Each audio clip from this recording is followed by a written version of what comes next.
நம்ம ப்ரெக்னெண்ட்டாக இருக்கிற ஃபஸ்ட்டு மந்த்து நம்மளோட பாடியில் என்னென்ன சிம்டம்ஸ்லாம் ஏற்படும், பேபியோட டெவலப்மெண்ட், அப்புறம் டிப்ஸ் வந்து சின்ன சின்ன நமக்கான பாடி வந்து நம்ம கண்ட்ரோல் வச்சுக்கிறதுக்கான சில டிப்ஸ்லாம் வந்து இதில் வந்து சொல்லியிருக்கேன்.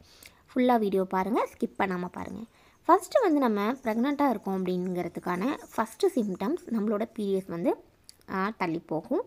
ஸோ வந்து பார்த்திங்கன்னா நம்ம உடனே கிட்டு வாங்கி செக் பண்ணி பார்க்க முடியாது. ஒரு 35 டேஸாவது கண்டிப்பாக ஆகணும். அதுக்கப்புறம் செக் பண்ணால் தான் நமக்கு வந்து ஓரளவுக்கு கிட்டில் வந்து கரெக்டாக வந்து தெரியும். ஸோ நம்ம அதுக்கு முன்னாடியே வந்து பார்த்திங்க அப்படின்னா நம்ம சில பல சேஞ்சஸ்லாம் வச்சு நம்ம கண்டுபிடிச்சிடலாம். ஃபஸ்ட்டு வந்து சிம்டம்ஸ் வந்து பார்த்திங்கன்னா நமக்கு வந்து ரொம்ப ரொம்ப அதிகமான ஒரு ஹெட்டேக் இருக்கும். அதே மாதிரி பார்த்திங்கன்னா வாயெலாம் ரொம்ப கசப்பாக இருக்கிறது. அப்புறம் வந்து பார்த்திங்கன்னா ஸ்கின்னில் சில சேஞ்சஸ்லாம் தெரியும். அப்புறம் வாமிட்டிங் இருக்கும்.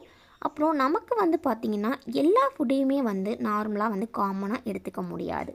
ஸோ சில ஃபுட்டெல்லாம் பார்த்தா நமக்கு அப்படி வெறுப்பாக இருக்கும். ஸோ இது மாதிரி சிம்டம்ஸ்லாம் இருந்துச்சு அப்படின்னாலே நீங்கள் ஒரு 30% வந்து கன்ஃபார்ம் பண்ணிக்கலாம். சில பேருக்கு வந்து பார்த்திங்கன்னா வீட்லேயே வந்து அவங்களுக்கு ஒயிட் டிஸ்சார்ஜ் இருக்குதுன்னு சொல்லிட்டு அதெல்லாம் பார்த்து ரொம்ப பயந்துட்டு இருப்பாங்க. ஸோ இதெல்லாம் வந்து நார்மலான ஒரு காமனான சிம்டம்ஸ் தான். சில பேருக்கு பார்த்திங்கன்னா ப்ளீட் கூட ஆகும். அதாவது ஸ்பாட்டாக ப்ளீட் வந்து ஆகிட்டு இருக்கும். ஸோ இதெல்லாம் வந்து பார்த்திங்க அப்படின்னா நம்மளுடைய கர்ப்பப்பை உள்ள நம்மளுடைய குழந்தை வளர்கிறதுக்கு ஆரம்பிக்கிற போது ஏற்படுற சில சிம்டம்ஸ் தான்.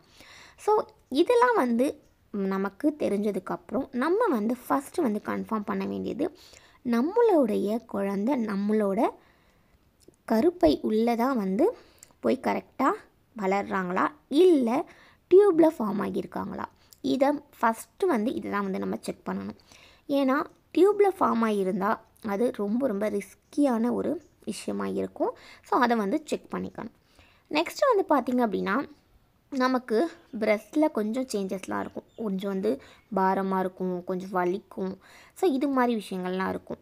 சில பேருக்கு வந்து பார்த்திங்கன்னா இந்த தாளிப்பு இதெல்லாம் சுத்தமாக ஒத்துக்காது.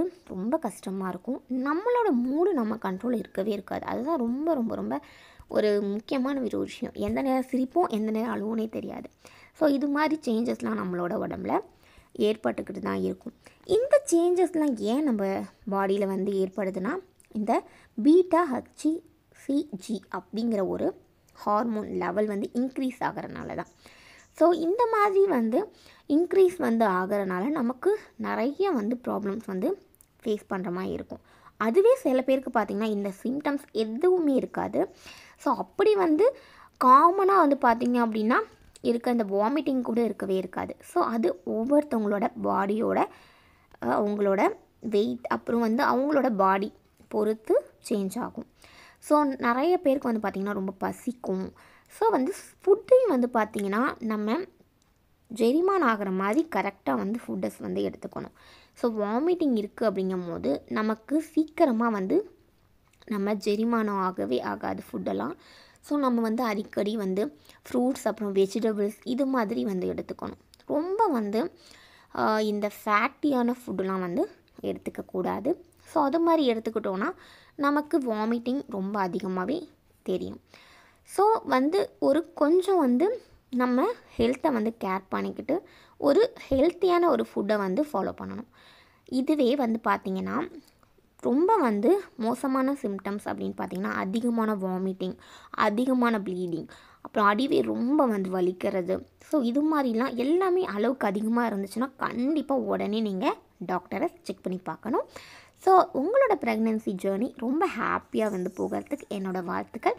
ஃபஸ்ட்டு மந்த்து இப்படி தான் வந்து எல்லாருக்குமே போகும். ஓகே, நெக்ஸ்ட்டு மந்த் எப்படி இருக்குங்கிறத நெக்ஸ்ட் வீடியோவில் பார்க்கலாம். Happy pregnancy. Bye by.